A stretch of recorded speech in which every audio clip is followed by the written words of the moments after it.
Hello everyone, Anoop info 24 में आपका स्वागत है। आपके लिए गुड न्यूज़ है कि काफ़ी सारे जनरल कैटेगरी वालों के लिए पेमेंट अब जो है आना चालू हो चुका है जिनका बाकी था। और किन किन छात्रों का पेमेंट आ रहा है और किन किन लोगों का पेमेंट आएगा, इसके बारे में भी इस वीडियो में बात करेंगे। और प्रूफ के साथ बात करेंगे कि आज काफ़ी लोगों का क्रेडिट हुआ है जिनसे बात हुआ मेरा। तो काफ़ी लोग का कमेंट भी आया हुआ था और कुछ लोग का स्क्रीनशॉट भी मुझे मिला, तो मैं वो भी दिखाऊँगा। तो इस वीडियो में मैं सारा कुछ बताऊंगा कि किन किन लोगों का पेमेंट आ रहा है और किन किन लोगों का पेमेंट आएगा। और ये भी मैं बताऊंगा कि काफ़ी लोगों का प्रॉब्लम ये है, कमेंट मैंने देखा कि वो अपना डीबीटी स्टेटस चेक नहीं कर पा रहे हैं या फिर नो योर पेमेंट कर रहे हैं तो वहाँ से भी वो चेक नहीं कर पा रहे हैं, या फिर अपना ट्रैक एनएसपी पेमेंट के भी थ्रू नहीं कर पा रहे हैं। जब वो लॉगिन कर रहे हैं तो कभी इनवैलिड बता दे रहा है, या फिर कभी उनका एरर आ जा रहा है, या फिर कभी उनका ये दिखा रहा है कि मोबाइल नंबर रजिस्टर नहीं है, आपका अकाउंट वेरीफाई नहीं है। तो ये काफ़ी प्रॉब्लम आ रहे हैं, ठीक है। तो इनके बारे में भी बात करेंगे कि इनका क्या प्रॉब्लम है और कैसे आप चेक कर सकते हैं। तो चलिए वीडियो को स्टार्ट करते हैं। तो सबसे पहले मैं आपको कुछ प्रूफ दिखाता हूँ कि किन किन लोगों का पेमेंट आया हुआ है जिनसे मेरी बातें हुई।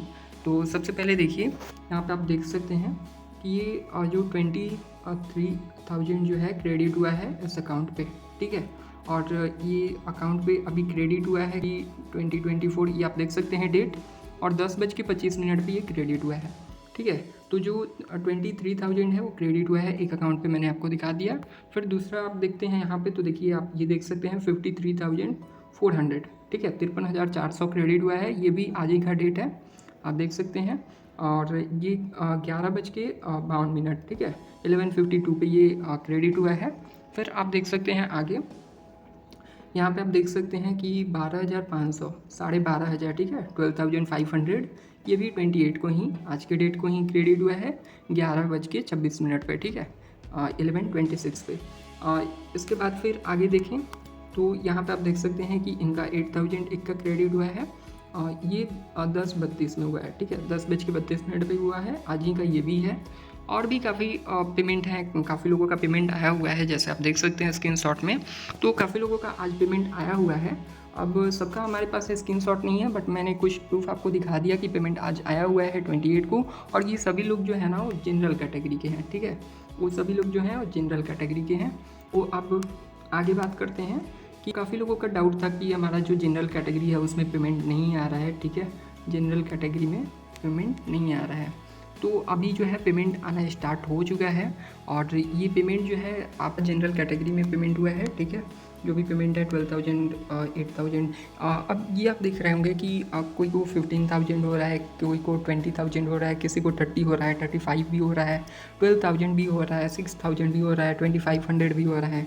तो ऐसा क्यों हो रहा है, ठीक है। तो इसके बारे में अगर हम बात करें तो ये जो है ना पेमेंट, वो आपकी स्कॉलरशिप पे डिपेंड करता है कि आपका कौन सा स्कीम है और कौन सा आपका स्कीम कोड है। इस पर जैसे मैं आपको एक स्टेटस के थ्रू यहाँ पे समझा रहा हूँ, ठीक है। तो देखिए ये हमारा जो है डीबीटी स्टेटस है, और डीबीटी स्टेटस में आप ये देख सकते हैं स्कीम कोड 4146 है, और पर्पस नेम मेरिट स्कॉलरशिप है। अब ये जो स्कीम कोड है हमारा और जो हमारा पर्पस नेम है, इसके थ्रू हमारा जो पेमेंट है ये पोस्ट मैट्रिक का है। तो ये पोस्ट मैट्रिक में 12,000 अमाउंट दिखा रहा है। हालांकि अभी ये पेमेंट हुआ नहीं है क्रेडिट, बट आप ये देख सकते हैं अमाउंट क्रेडिट नहीं हुआ है, बट ये आप देख सकते हैं कि 12,000 हमारा ये सिलेक्ट किया गया है। जो स्कीम कोड है 4146 है, मैं फिर से आपको एक बार दिखा देता हूँ, ठीक है। आप यहाँ पे देखिए 4146 है यहाँ पे स्कीम कोड, और पर्पस नेम है मेरिट स्कॉलरशिप। अब इसका अमाउंट जो है वो 12,000 है, और ये हमारा 12,000 इसमें आएगा। अब कई सारे लोगों का कोर्सेज अलग अलग हैं तो उनका पेमेंट जो है वो अलग होता है। जैसे पोस्ट मैट्रिक इंटर में है, या फिर प्री मैट्रिक के हैं, या पोस्ट मैट्रिक अदर देन में है तो उसमें अलग है। तो हर कैटेगरी में अलग है, स्कीम कोड के थ्रू और पर्पस कोड के थ्रू पर्पस नेम ये जो है उनका अलग होता है, अमाउंट अलग होता है, ठीक है। तो आप अपना वो डीबीटी स्टेटस में देख सकते हैं कि आपका कौन सा स्कॉलरशिप में है और आपका कितना अमाउंट आने वाला है, ठीक है। अब बात करते हैं कि किन किन लोगों का आगे अब पेमेंट आने वाला है और किस डेट तक आने वाला है। तो मैं आपको बता दूं कि एक्सपेक्टेड डेट जो है वो 28 to 31, ठीक है, 28 to 31 मार्च है। जो कि आपका एक्सपेक्टेड डेट है। यानी कि जिनका भी वेरिफिकेशन हो चुका है पीएफएमएस के थ्रू, कई लोगों का जो एप्लीकेशन स्टेटस है वो दिखा रहा है कि application send to PFMS for payment, but जब scholarship amount processed from NSP to PFMS देख रहे हैं तो वहाँ नो दिखा रहा है। और कई लोगों का यस भी दिखा रहा है, PF number, PFMS number, token number, ये सारा कुछ भी मिल चुका है, तब भी उनका पेमेंट नहीं आया है। ठीक है, तो इसमें काफ़ी सारे प्रॉब्लम हैं, मैं आपको एक्सप्लेन करता हूँ। ठीक है, अब पहला चीज़ क्या है कि आप जैसे देखते हैं कि आपका जो पहले स्कीम कोड मिल जाता है, मेरिट स्कॉलरशिप, ये सारा कुछ आप देख रहे हैं, अपना आपका जो मिला होगा वो आप देख सकते हैं डीबीटी स्टेटस से। हाँ, हालांकि डीबीटी स्टेटस जब आप चेक करने जा रहे हैं तो आपको एरर दिखा रहा है। ठीक है, कोई भी अगर आप पीएफएमएस की साइड से कोई भी आप स्टेटस चेक करने जा रहे हो, चाहे वो डीबीटी आपका हो, चाहे वो आपका ट्रैक एनएसपी पेमेंट के थ्रू आप चेक कर रहे हैं, या फिर आपका जो नो योर पेमेंट के थ्रू बैंक अकाउंट डिटेल आप चेक कर रहे हैं, तो वहाँ पर भी ये ओपन नहीं हो रहा है। क्यों नहीं हो रहा है? तो इसके लिए मेरी हेल्प डेस्क से बात हुई, जो पीएफएमएस हेल्प डेस्क है, ठीक है, उनसे मेरी बात हुई। उन्होंने बताया कि अभी जो है हमारा सर्वर जो है डाउन है, हमारा सर्वर जो है अभी पीएफएमएस जो है वो क्रैश चल रहा है। ठीक है, ये क्यों हो रहा है? क्योंकि उन्होंने जैसे स्कॉलरशिप के लिए अपडेट किया, जो भी उनका स्कॉलरशिप जो भी पेमेंट हुआ, तो वो उन्होंने जब अपडेट किया जो स्टेटस था प्रोसेस करने के बाद, तो उनका प्रोसेस करने के बाद उस वक्त से ही क्रैश चल रहा है। और ये जो है 19 मार्च से ही 20 मार्च से ही ये ऐसा देखने को मिल रहा है। तो आप इसके लिए घबराएं नहीं, हर कोई का यही बता रहा है कि एरर है, an error has occurred in this page, please contact administrator, या फिर आपको देखने को मिल रहा है कि प्लीज़ ट्राई अगेन, या फिर आपका वर्ड वेरिफिकेशन मैच नहीं कर रहा है जबकि आप सेम वर्ड वेरिफिकेशन आप सही फिल कर रहे हो तब भी। तो ये सारा कुछ जो है पीएफएमएस के पोर्टल पे ही प्रॉब्लम है, ये हमारा कोई यहाँ पे फॉल्ट नहीं है। ठीक है, तो मैंने आपको बता दिया कि आपका जो डेट है तो 31 मार्च तक आपका जो है पेमेंट हो जाएगा कंप्लीट। ठीक है, जिनका भी बाकी है, अब किनका किनका होगा तो ये मैं आपको बता दूं कि अगर आपका जो एप्लीकेशन है, एप्लीकेशन आपका पीएफएमएस के पास जा चुका है, आपको एक रिक्वेस्ट डेट मिल चुका है, आपका वैलिडेट हो चुका है पीएफएमएस के थ्रू, जब आपका वैलिडेट हो चुका है उसके बाद आपका अप्रूव हो चुका है और ट्रेजरी में कोई नहीं है, सैंक्शन आपका जब क्लोज हो चुका है, अंडर सैंक्शन नहीं, जब सैंक्शन आपका क्लोज हो चुका है, और फिर आपका जो फाइल स्टेटस है ये आपका बैंक रिसीव कर लेता है। तो बैंक रिसीव करने के बाद आपका 48 आवर्स यानी कि 2 से 3 दिन आपको लगते हैं, अपना वो प्रोसेस करते हैं, फिर आपको यहाँ पे क्रेडिट स्टेटस में ये दिखने लगेगा जो आपका पेमेंट होगा। ठीक है, कि आपके कौन से अकाउंट पे आया, आपका कितना अमाउंट आया, ये सारा कुछ आपको दिखने लगेगा। लेकिन उनका ही पेमेंट आएगा जो कि पूरा वेरीफाइड है, जिनका सारा कुछ जिनका वेरीफाइड होगा। ठीक है, जब ये आपका रिक्वेस्ट डेट हो जाता है, उसके बाद आपका जब वैलिडेटेड हो जाता है, फिर आपका अप्रूव हो जाता है, ट्रेजरी में इन्हें आ जाता है, सैंक्शन आपका क्लोज हो जाता है, अंडर प्रोसेसिंग नहीं, सैंक्शन क्लोज हो जाता है, फाइल स्टेटस में आपको बैंक रिसीव लिख देता है, तब आपका जो है पेमेंट आएगा, क्रेडिट होगा। इसमें जो है आप चेक करने के लिए मैं आपको बता दूं कि आप कैसे कर सकते हैं। तो आप अपना बैंक अकाउंट के थ्रू चेक कर सकते हैं, एनएसपी एप्लीकेशन स्टेटस ऑन हो रहा होगा, वहाँ से आप चेक कर सकते हैं। वहाँ पे आपको जब पीएफएमएस टोकन नंबर मिल जाता है तो उसके डायरेक्ट थ्रू आप चेक कर सकते हैं, और या फिर आप अपना बैंक अकाउंट जो भी आपका है वहाँ से आप चेक कर सकते हैं। अब इसमें कई लोगों का ये प्रॉब्लम होगा, उन्होंने अकाउंट नंबर दिया है दूसरा, बट उनका पेमेंट जो है वो दूसरे अकाउंट में आ गया। ठीक है, ऐसा हुआ होगा। ठीक है, ऐसा होता है, अक्सर होता है। क्यों होता है ये भी मैं आपको बता देता हूँ।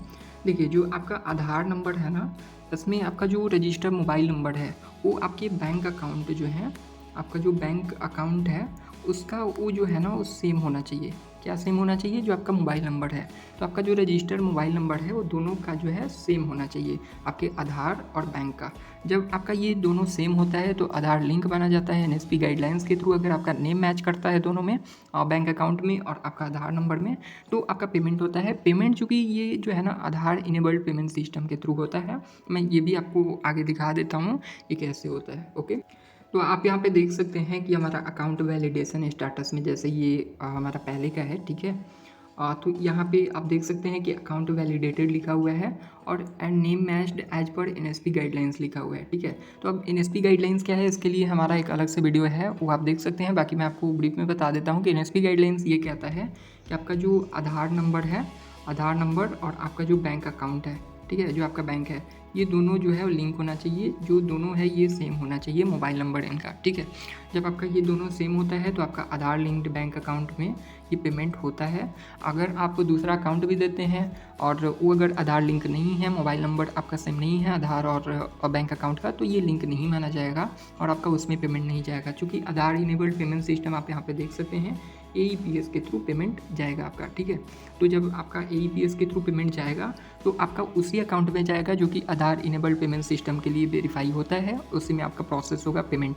तो ये काफ़ी लोगों का प्रॉब्लम आ रहा है। इसका 3 सॉल्यूशन है, या तो आप अपना बैंक अकाउंट जो भी है आपका उसमें आप अपना आधार लिंक करवा लीजिए, ठीक है।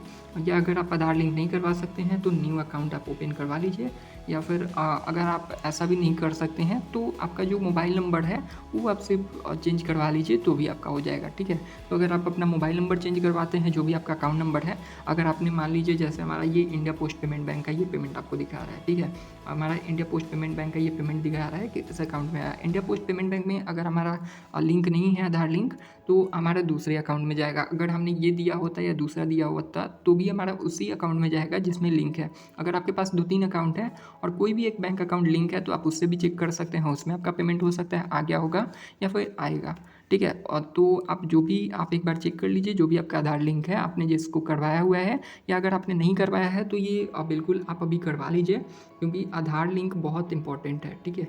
आधार लिंक बहुत इंपॉर्टेंट है। जब आपका आधार लिंक होगा तभी आपका जो है पेमेंट वो क्रेडिट होगा आपके पास, ठीक है।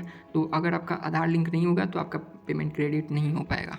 तो ये ध्यान रखिएगा कि आप अपना आधार इनेबल्ड पेमेंट सिस्टम के लिए वेरीफाई कर रहे हो अपने अकाउंट नंबर के लिए, और फिर आपका आधार लिंक बैंक अकाउंट हो, और अगर नहीं हो तो आप तीनों में से कोई भी एक चीज़ देख सकते हैं। आपका नेम सेम होना चाहिए, तभी आपका अकाउंट वैलिडेट होगा, NSP गाइडलाइन तभी फॉलो होगा और तभी आपका पेमेंट जो है वो प्रोसेस होगा।